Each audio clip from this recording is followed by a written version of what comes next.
जिसने के लिए यूज करते हैं, लेकिन यहाँ जिसने थोड़ी यूज कर रहे हैं कि राम है जो हर बार ऐसा करता है, कर रहा है, या कोई भी सेंटेंस जो आप उसके रिस्पेक्ट में कहना चाहते हैं। ठीक है, किसी को यहां तक कोई दिक्कत समझ आता है?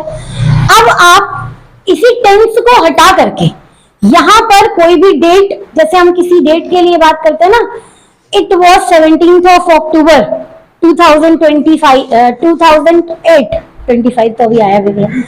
It was 17th of October 2005 when someone got accident, या कोई भी नेचुरल कैलामिटी आई हो, या जैसे भूकंप आया था, अगर आप लोगों को याद हो भूकंप आया था सन 2015 में, शायद आया था 14 में, हाँ 2014 में भूकंप आया था। कैसा भूकंप था वो, कैसा अर्थक्वेक था? इंडिया में तबाही मचा दी थी उसने, बहुत जबरदस्त था। 2014 में आया था बेटा। कितने बड़े रहे होंगे आप लोग? कितने बड़े थे? 4th या 3rd में थे। आई वॉज टीचिंग इन, तब उस वक्त सैमफोर्ड में पढ़ाती थी, और हमारे सैटरडे था उस दिन, तो छुट्टी हो गई थी बच्चों की। सैमफोर्ड में हम लोग के यहाँ लास्ट सैटरडे था, मंथ का लास्ट डे था वो, तो शायद 30 आया है। चलो यहाँ देखें, कोई बात नहीं। देखो यहाँ पर टेंस की जगह आप डेट का यूज कर सकते हैं। जैसे मैंने अभी एक बोला डेट के लिए क्या, कि it was 25th April 2014। Date लिखी मैंने, डेट लिखी, तो डेट का स्ट्रक्चर इस तरह से लिखते हैं। यहां तक क्लियर है? इससे ज्यादा इट का स्ट्रक्चर और कुछ भी नहीं है। समझ में आ गया? शुरू करें अपना रिफ्लेक्सिव और एम्फेटिक प्रोनाउन। हाँ लिख लीजिए।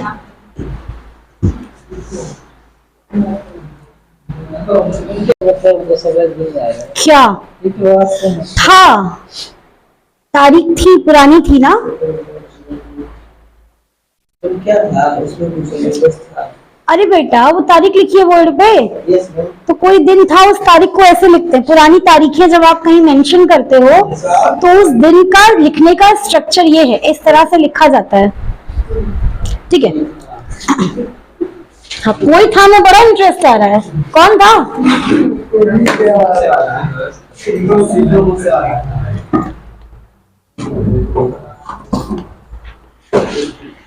बेटा पानी लाया था अंदर से, बोतल में देखो, बोतल में पानी।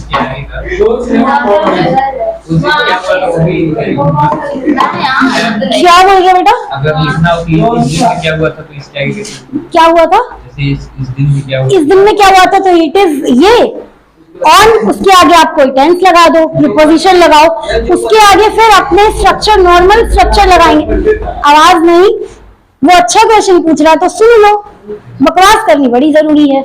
जैसे इसके आगे आपको लिखना है, मान लीजिए आपने लिखना है कि 25 अप्रैल को 2014 में ये हुआ था, तो ऑन दैट डे जो भी हुआ था, आप उस चीज को जो भी लिखना चाहते हैं उसको टेंस के अकॉर्डिंग, अगर वहां प्रपोजिशन की जरूरत है तो उसके अकॉर्डिंग, यानी इसके बाद आपका फिर पूरा ग्रामर चलेगा। जैसा आप लिखना चाहते हैं लिख सकते हैं।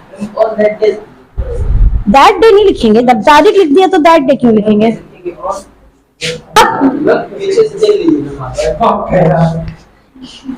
मैंने बोला क्या टेढ़ा है सर? हल्का फुल्का टेढ़ा है। वीडियो ज्यादा दिखता है। अगर आप वीडियो में सुंदर रहता तो सुंदर,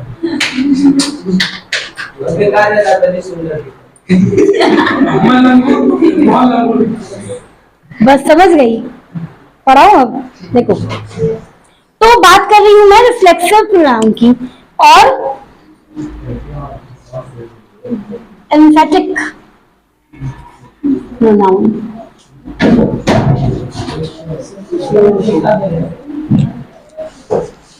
डेफिनेशन क्या लिखवाई बताइएगा?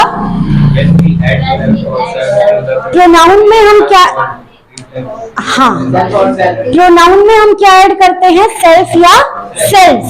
जैसे कि माई सेल्फ,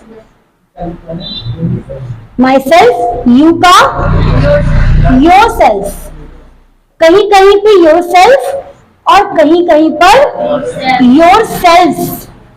इसमें अंतर क्या है बेटा? तुम्हारा, आपका। जहां पर हम, क्योंकि तुम और आप दोनों के लिए हम क्या यूज करते हैं? यू का ही यूज करते हैं। तो जहां पर हम आप शब्द का प्रयोग करते हैं उस केस में हम क्या कहते हैं? Your self. और जिस केस में हम तुम्हारे लिए यूज करते हैं उस केस में हम कहते हैं yourself, then ourself, themself, ठीक है, और इट सेल्फ, और हर सेल्फ, हर सेल्फ, ठीक है, हिम सेल्फ।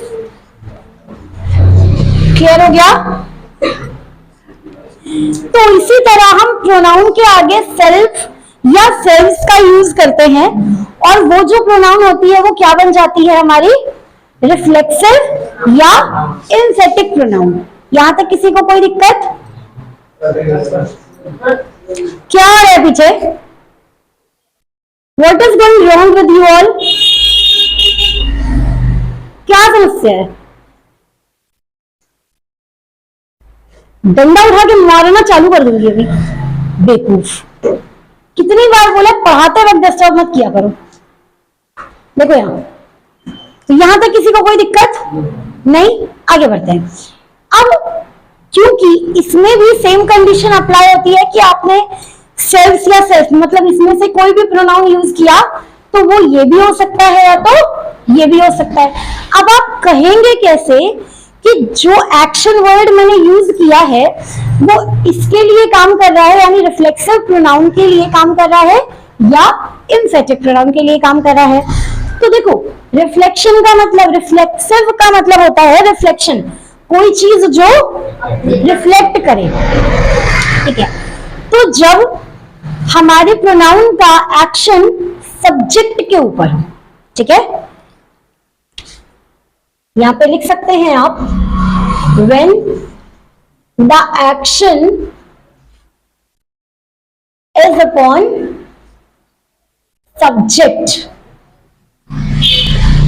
सब्जेक्ट, यानी जिसके लिए काम हो रहा है उसी पर एक्शन हो जाए, उसके लिए कहा जाए, उस केस में हम क्या कहेंगे? रिफ्लेक्सिव प्रोनाउन, ठीक है।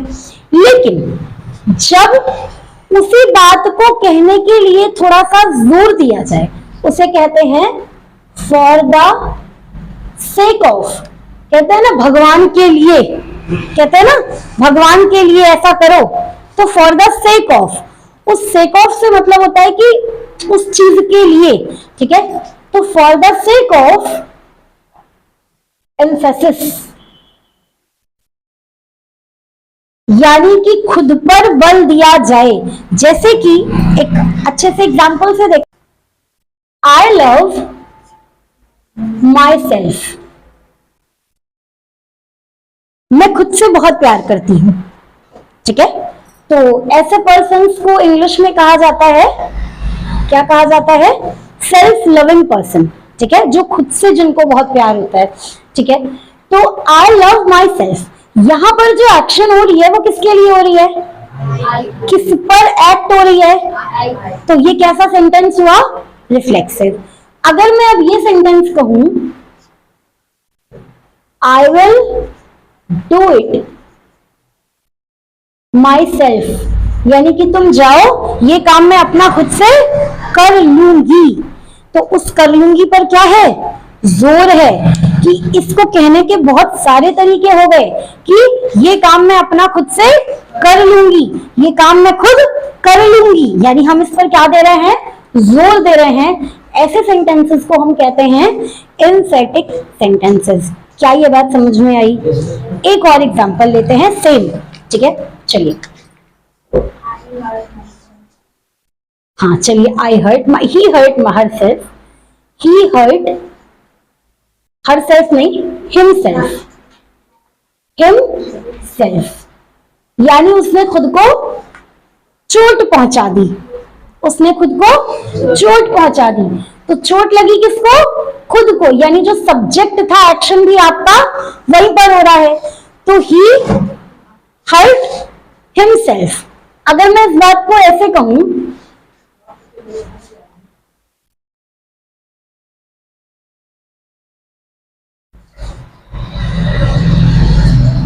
he has to be strong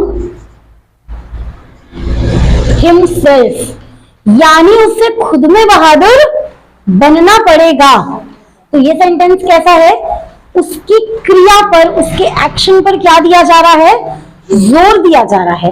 तो ऐसे सेंटेंसेस किसमें आएंगे? एम्फेटिक प्रोनाउन में। क्या ये बात क्लियर होती है? ये दोनों टॉपिक समझ में आया? क्योंकि दोनों में बहुत बारीक सा अंतर है बेटा, बहुत बारीक सी लाइन है, जो थोड़ा सा मतलब आप चूक जाएंगे तो गलत हो जाएगा। ठीक है, इसे लिखिए। इस पर मैं एक एक्सरसाइज करवाऊंगी कि आपको पहचानना है, मैं सेंटेंस बताऊंगी और आपको पहचानना है कि वो रिफ्लेक्सिव है या एम्फेटिक है। इसे नोट डाउन कर लीजिए।